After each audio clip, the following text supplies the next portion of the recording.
Hello students, welcome to our channel VNC. ఇక్కడ ఇచ్చిన question ఒక సబ్జెక్ట్ అనేది limit x tends to 1 1 - x tan pi x by 2 అని ఇచ్చారు. ఇక్కడ x ప్లేస్ లో 1 సబ్స్టిట్యూట్ చేస్తే 1 - 1 0, ఇక్కడ 1 సబ్స్టిట్యూట్ చేస్తే pi by 2 అంటే tan pi by 2 ఇన్ఫినిటీ. 0 అంటే ఇన్ఫినిటీ వాల్యూ అన్డిఫైన్డ్ టర్మ్ అండి. సో ఎప్పుడైతే మనకు అన్డిఫైన్డ్ టర్మ్ ఇచ్చాడో సో మనం ఇక్కడ ఏం చేయాలంటే దీనికి ఎల్ హాస్పిటల్ రూల్ అప్లై చేద్దాం అనుకుంటున్నాం.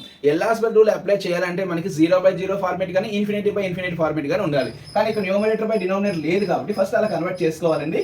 So limit x tends to 1 1 - x divided by tan ఎలా రాయొచ్చు 1/cot రాయొచ్చు కాబట్టి 1 - x by cot pi x by 2 గా రాసుకోవచ్చు. ఇప్పుడు మనం ఎల్ హాస్పిటల్ రూల్ అప్లై చేస్తున్నాం. ఎల్ హాస్పిటల్ రూల్ అంటే న్యూమరేటర్ అండ్ డినామినేటర్ రెండింటిని మనం డెరివేటివ్ చేయాలండి. విత్ రెస్పెక్ట్ x చేస్తున్నాను.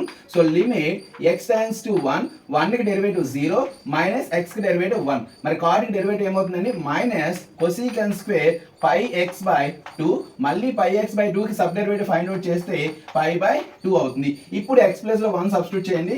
ఇక్కడ -1 డివైడెడ్ బై ఇక్కడ 1 సబ్స్టిట్యూట్ చేస్తే pi by 2, cosecant pi by 2 value 1 అండి. So -1 into 1 -1, so minus into pi by 2 minus pi by 2, minus minus cancel అయిపోయి ఇది రెసిప్రోకల్ అయితే ఆన్సర్ 2/5. ఇలా మనం సాల్వ్ చేయొచ్చు.